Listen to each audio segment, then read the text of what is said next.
lips and speak through them. Take our hearts and set them on fire with love for you. Amen. Please be seated.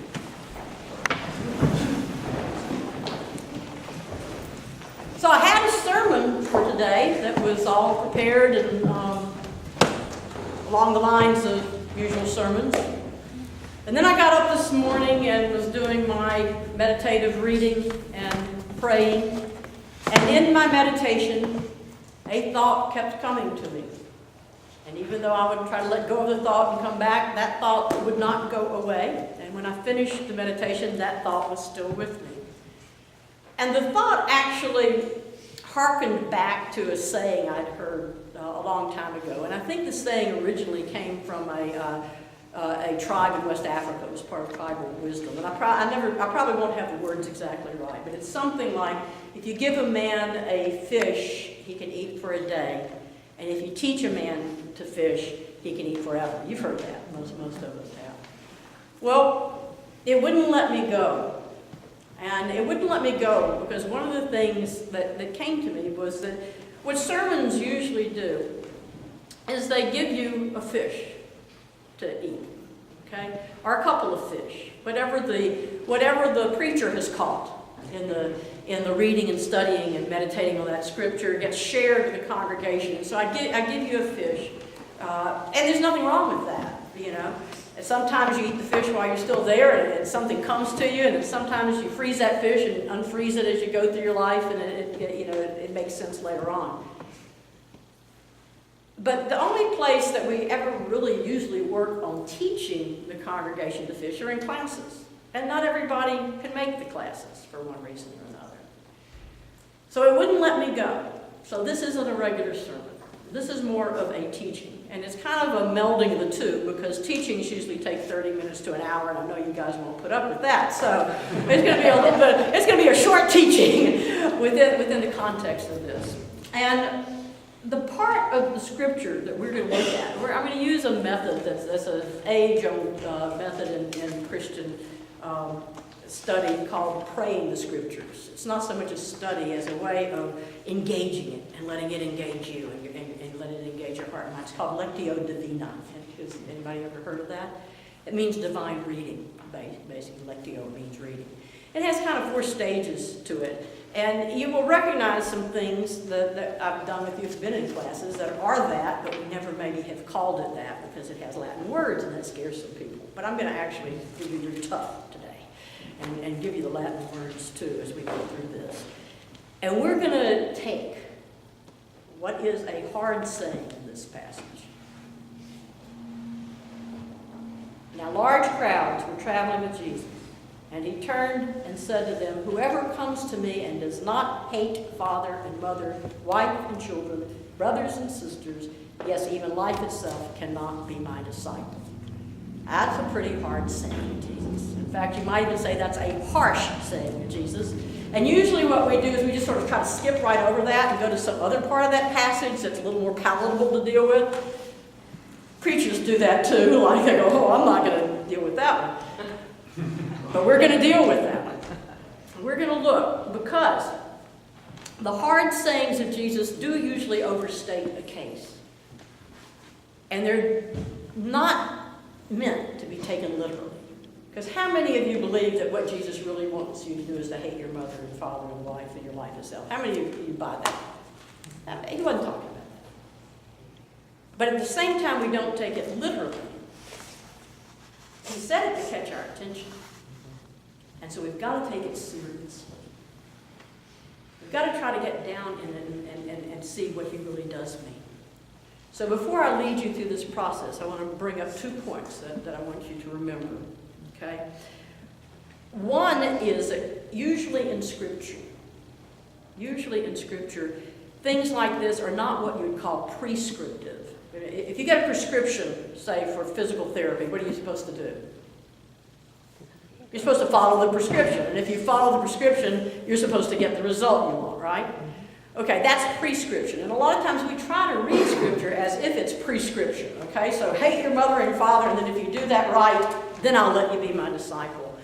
But Scripture really isn't so much about prescription as it is about description. In other words, most of our scriptures are describing the truth of what it's like to live in the reality of the world, trying to live the reality of God, the sacred reality of God, the way of God. So Moses talks about choices of ways that either lead to life or lead to death. Jesus talks about being a disciple, and that's the second thing. What do you think it means to be a disciple? You get to talk back to me on this, okay? What do you think it means to be a disciple? Follow Jesus. To follow Jesus. To follow what? I mean, literally to follow him? Walk around behind him, go to the lands he went? His teachings. His teachings. His what else? Live his life. His life. Leah, it looked like you were getting ready to say something. His beliefs. His beliefs, okay. And what Jesus, if you look at what his teachings, his life, and his beliefs tell us, they often tell us that the way of a disciple is like the way of a seed that gets buried in the ground and then grows into something else. What his life shows us of his teachings is that the way to fullness of life in God is to be willing to die to something in order to rise to something else. And his beliefs continually challenge the ongoing beliefs of the day to get people to go beyond what seemed to be so obvious in their religious practices. Over and over again, that's the way that Jesus shows. So what he's saying here is that to be a disciple, to follow the way of Jesus, is not an easy way. And it often goes against the way of the world. Now, with that in mind, I'm going to lead you through this process of looking at this, and let's see what comes up for people. The first stage of the process, and if you want to write any of this down, you can. If not, you don't have to, but I will let you know. The first stage is what's called lectio, L-E-C-T-I-O, and it's a slow kind of reading of the passage, maybe even more than once. And what you really want to do, these stages don't follow just in order, they overlap so what you want to do is really a part of the next stage, meditatio also, or how you engage it. While you listen to this, I want you to listen not with your head, trying to figure out what Jesus is saying, but listen with your heart. Look for feelings. Is there something that makes you angry? Is there something that makes you afraid? Is there something that confuses you?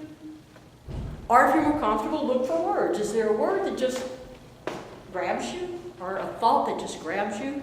So as you listen to it this time, see what happens inside of you.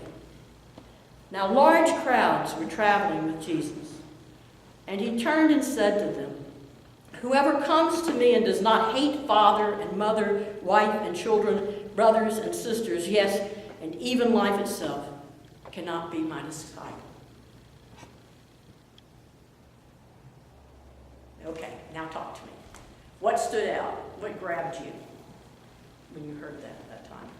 The word hate. The word hate. And what happened with you when you heard the word hate? Clenched. You clinched. You felt yourself clench up like it. I'm like, What? Yeah. What? What else grabbed somebody? I feel like it's in this translation. Okay, well, we're not going to go there right now. We're going to take it as this translation, because actually it is pretty much the right translation, yes. So what really grabs you in that translation? ultimatum. It feels like an ultimatum, yeah. What else grabs you in that? It's confusing. That confusion, okay. So when you engage with this thing, this hard saying, it shakes you up. And it's not a good shake up. Sad. It feels sad. Okay. But we've already said we don't believe that Jesus meant it literally, that we were supposed to hate, that it was an overstatement. Said on purpose. I mean, that's a form of rhetoric, is to overstate your case to grab somebody's attention. His eyes were as big as saucers. Really? You measure them, they're going to be 7 inches across. You overstate your case to get somebody's attention. Okay? So we've already said that. We've engaged in the things that what it feels like to us is this. Okay? And you talk about clenching, confusion. We don't want to hear Jesus talking that way. You brought up, so what was the word you used? Ultimatum. Ultimatum, that it felt like nobody likes to get an ultimatum. So what happens when we get engaged in that meditatio stage with the reading, the lectio, we got to ask ourselves, what is going on here? Okay? What does Jesus mean? What is it like to take this seriously, but not literally? Because we know he doesn't want to hate. We know he doesn't give ultimatums. We know that he doesn't want to confuse, but sometimes he does want to get us to think. He does want to get us to think. So if we begin to think about this, if we begin to think that about discipleship as a way of living our life, like Jesus lived his, which is often radically different from the way we live ours. If we think about that, what could that mean? What could that mean? And that's where we come into this next stage of actually, we're moving towards oratio, which is the prayer of our heart. We're still in meditatio. We're still trying to engage it. We're still trying to ask the question, what could it mean? What could it mean if Jesus did not literally mean hate your life, hate the people that are close to you? What was he trying to get us to think about if we're going to follow the way of Jesus? What do you think? What do you think? Not to be so connected to worldly things. Okay, so some sense of detachment from worldly things. Okay, what else? Love life. Pardon? Love life. Love life. Okay, what else? Well, I mean, attachment, you really should be attached to your love of your parents and all that, but maybe it's a concept of them being authority. So detached from a way of regarding, not from the relationship, but from a way of being in relationship. Yeah, letting go. Of letting go of a certain way of being in relationship with the people that are dear to us, even our life itself and our life situation. That if we're going to follow the way of Jesus, we have to be willing to detach from some of the ways that we have formed. I immediately thought about, some of the stuff from codependency things and the need to detach from ways of doing things so that you are able to follow different ways of doing things. I also thought about, Jim and I were at University of Michigan. Last couple of days, we took Paul's furniture back to him. We keep moving it back and forth, but he needed it again, so we took it back. We were sitting out on the porch of his house, which is right off campus now, the one he just moved into, when 5,000 freshmen from University of Michigan walked past us on the street, stopping traffic on their way to convocation. And I thought, one of the big jobs when you go to college is to learn to detach from the relationship you've had with having your parents right there to solve your problems for you. And that's as big a point of going to college as your English classes, your math classes, your language classes, even your major, whatever you're going to major. A big part is that experience of learning to live in a different way. Okay? So if that's what Jesus is saying, then I've got to think about things like, somehow I came out of my upbringing with the idea that I had to be the best at everything. Now, I'm not sure that's what my mother and father meant. That's what they did. And I picked up more what they did than what they said. I think what they would have wanted me to get was do the best I can do in a situation. And the way of Jesus is to do what's there to do, and your best is going to be good enough, whether it's the best or not. Okay, so that's a different way, right? So I've got to detach from that other in order to be a disciple and live the way of Jesus. So I want you in this part where you're looking for the oratio, the prayer of your heart about that. I want you to look for a word or a phrase that comes to you. Don't think too hard about it. God will just give it to you, and it may come out weird. It may be out there. But where is this speaking to you? What is it in order to really follow the way of Jesus? What are the ways or a way that you need to detach from in your own life? And just sit with that just a minute. Ask God to show it to you.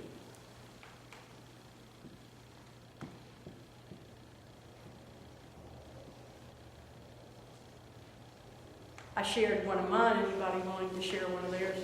Of what you think you might need to detach from in order to attach to a different way? Being too controlling.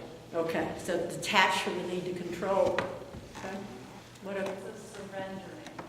okay, so detach from holding on so tight so you can surrender and allow things to be. Okay. Other things, anybody? You can detach from sorrow or grief and see all the grief that's really happening. Exactly. I mean, that's a part of the grief process, isn't it? At first, you got to hold on to it and really let it run its course. But then at some point, you detach and move on. Right. Beautiful. Thank you. Anything else? Well, I hope that even if you weren't ready to share it, that you have something. We did the lectio, the reading. We did the meditatio, the engaging and reflecting. I hope you just got a prayer of your heart and a ratio of where that is for you. And now the last part is the contemplatio, which is basically just a resting. So we're going to take this time that we usually have a little bit of silence, and I'm going to ask you just to rest with whatever that prayer rose up in you for your heart. Whether it was a prayer to detach from controlling, or a prayer to be able to surrender, or whatever prayer rose up for you. Just sit with it.